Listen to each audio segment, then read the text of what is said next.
سلام غالياتي، وش راكم؟ وش راهي صحتكم؟ ان شاء الله تكونوا بخير، وان شاء الله تكونوا متهنين وفي اتم العافيه. جيتكم اليوم بوصفه مطلوع يجي مفشفش وقطني وساهل خفيف ما شاء الله. الناس اللي ما ينجح لهاش عذرا المطلوع، جربي حبيبتي وصفتي ان شاء الله تنجح لك اذا طبقتيها وتاكلوها بالصحه والهنا. نبداو في الوصفه على بركه الله. بالباطه صغيره تاع الزبده تاع 500 غرام، عبري زوز علب تاع زبده، ديري عليهم شويه سانوج، شويه زوز مغارف صغار تاع ملح، ديري حفره في النص وزوز مغارف خميره، حطي عليها شويه ما دافي، خليها بزمان هي تحكم روحها وتبدا تطلع شويه.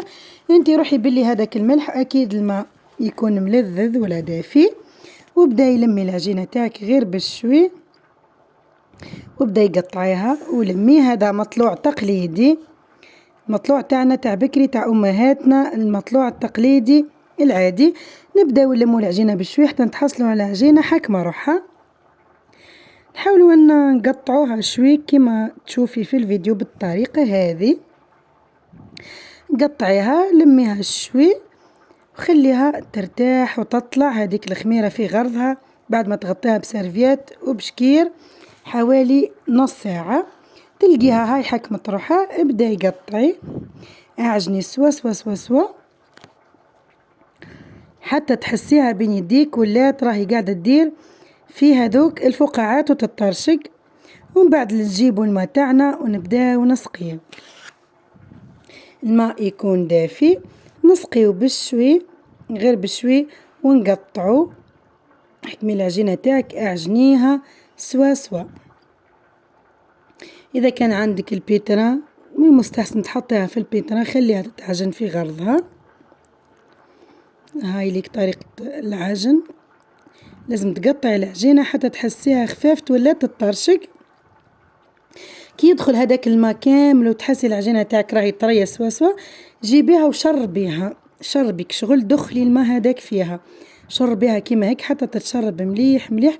ومن بعد اقسميها لزوز خبزات، لوزيهم ولا قرقبيهم، كل واحد كيف ما يسمي، كل منطقة كيف ما تقول.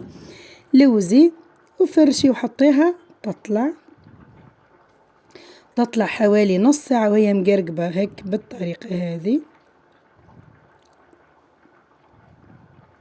فرشي لي سيرفيت تاعك. انا الخبزة تاعي اني قاعدة ندور فيها نقلب فيها باه تشيح لاني درتها طرية بزاف باه تجيني فشفشة.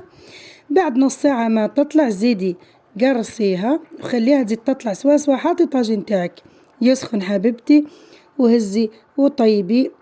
وها هي النتيجة، جات مطلوع مفشفش ومليان فقاعات جبنين يسخف. اذا جربتوه ما تبخلوش عليا بالجام وما تبخلوش عليا بالتعليقات المحفزة. ودمتم في امان الله وحفظه. سلام.